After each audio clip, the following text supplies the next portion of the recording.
El régimen contributivo, entonces, es para que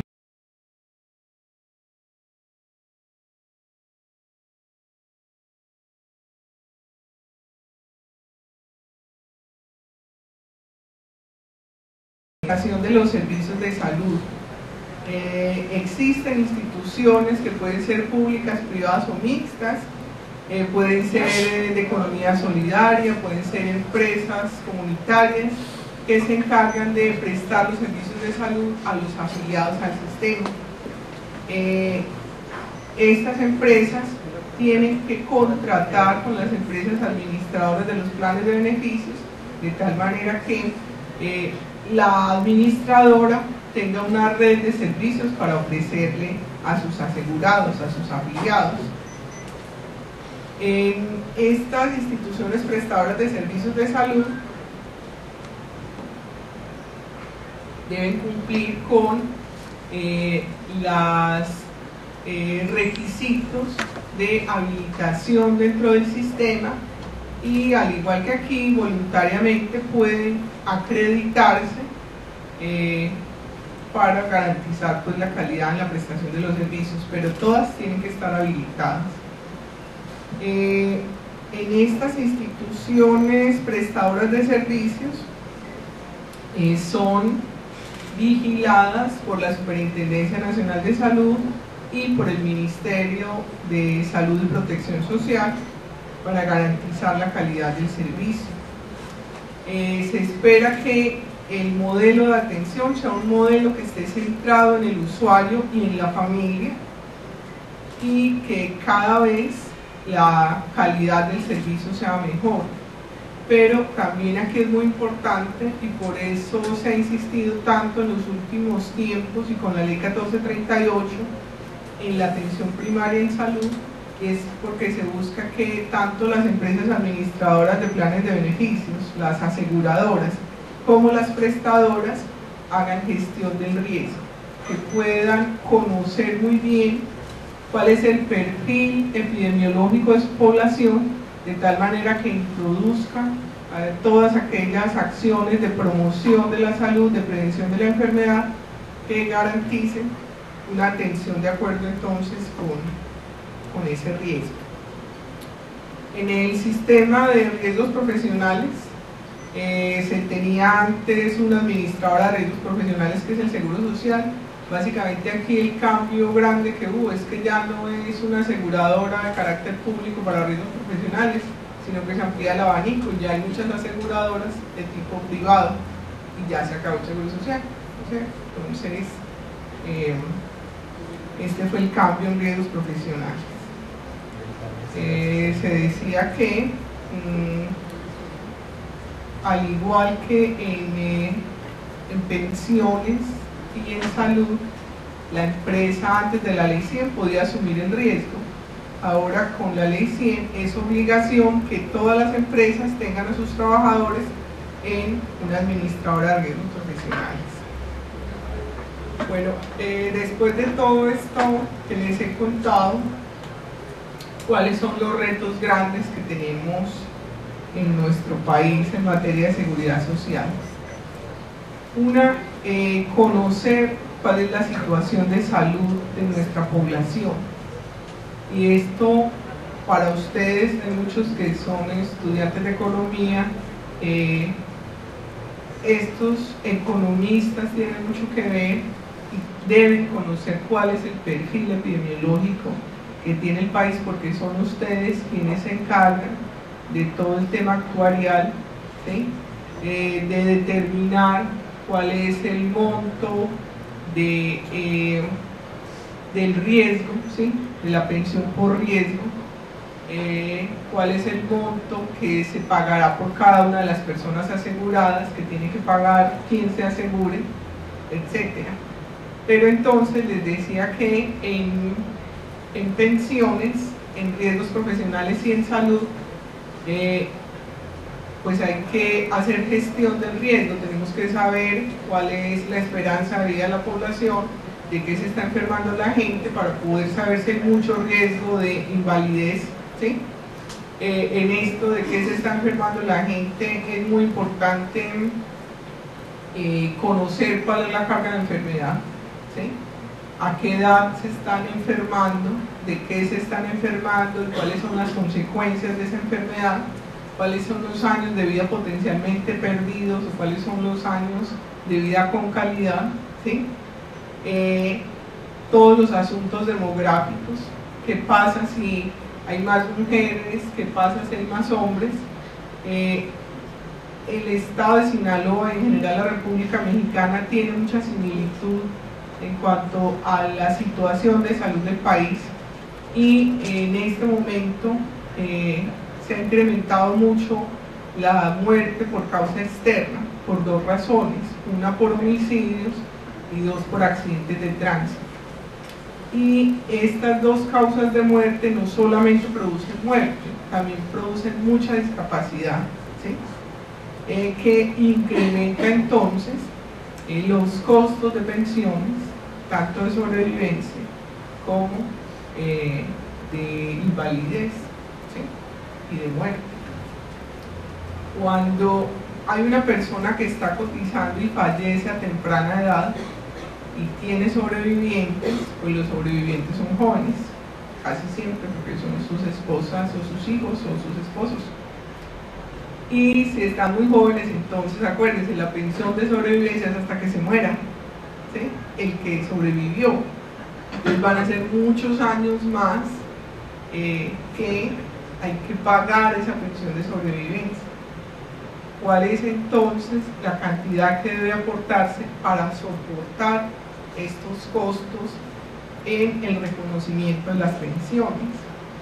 ¿Cuáles son las preferencias de los usuarios? ¿Sí? Preferencias en términos de aseguramiento, de prestación de servicios. ¿Cuál es la normatividad vigente?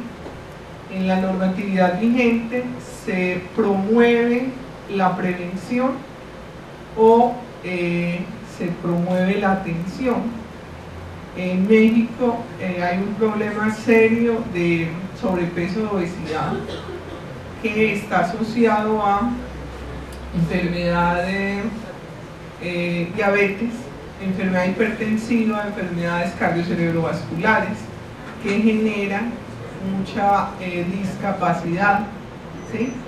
Que generan muchas complicaciones cuya atención es de alto costo y tiene que ver con pensiones, con riesgos profesionales y con salud, con estos componentes del sistema de seguridad social.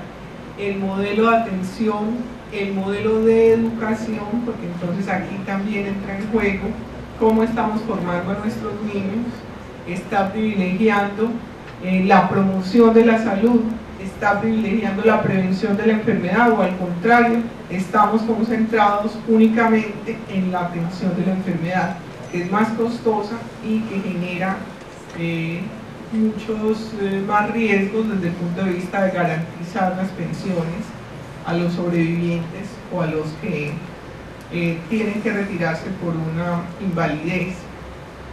¿Cómo son los procesos de contratación entre la empresa y el asegurador, entre el prestador de servicios y el asegurador, entre la persona y el asegurador? ¿Cuáles son los costos que se generan de la atención? ¿Cuáles son los costos administrativos en las administradoras de seguros? ¿Sí? Sí, los costos administrativos sí pueden ser soportados con la prima que hay que pagar por el seguro. Se tiene un sistema de evaluación de tecnologías, ¿cómo se puede desarrollar? Porque en salud, en pensiones, hay desarrollos informáticos y tecnológicos que están cambiando permanentemente. Esos cambios permanentes sí se analizan antes de introducirlos, o simplemente llegó alguien que lo conoció, le pareció maravilloso, lo introdujo en el sistema, lo introdujo en la empresa y no funcionó, no se articula con otros sistemas que existen, no hay un buen mantenimiento, no hay soporte tecnológico, que garantice que pueda usarse esa tecnología durante todo el tiempo esperado de vida útil. Los planes obligatorios de salud están basados en la evidencia o están basados en las preferencias de los prestadores del servicio, ¿sí? ¿Cuáles son las evidencias existentes? O están basados en las evidencias de las compañías farmacéuticas, o están basados en las evidencias de los que venden la tecnología. La unidad de pago por capitación está de acuerdo con el perfil epidemiológico, ¿sí? Debería ser la misma unidad en todas las regiones o hay diferencias entre regiones. Es necesario tener evaluación económica, evaluación costo-efectividad, evaluación de impacto en el presupuesto de la atención, estudios demográficos, ya les había mencionado. Nuestras poblaciones están en un proceso de envejecimiento bastante acelerado, ¿sí? Ya somos muchos más los mayores o los viejitos que los jóvenes. ¿Esto qué impacto tiene en las pensiones? ¿Qué impacto tiene en la prestación de los servicios? ¿Sí? ¿Cuáles son los estudios actuariales que se están haciendo o que se deberían hacer? ¿Cómo el sistema de información en cada uno de los sectores conversa con los sistemas de información de otro? ¿Sí? Si hay articulación entre el sistema de información de pensiones con el de salud, con el sistema bancario, con el de Hacienda, etc. Cómo se evalúa y se monitoriza el Sistema General de Seguridad Social Integral. ¿Qué estudios y cuál es el análisis en oferta y demanda de recursos humanos? La formación de los profesionales sí corresponde a la realidad. ¿Y a la realidad de dónde?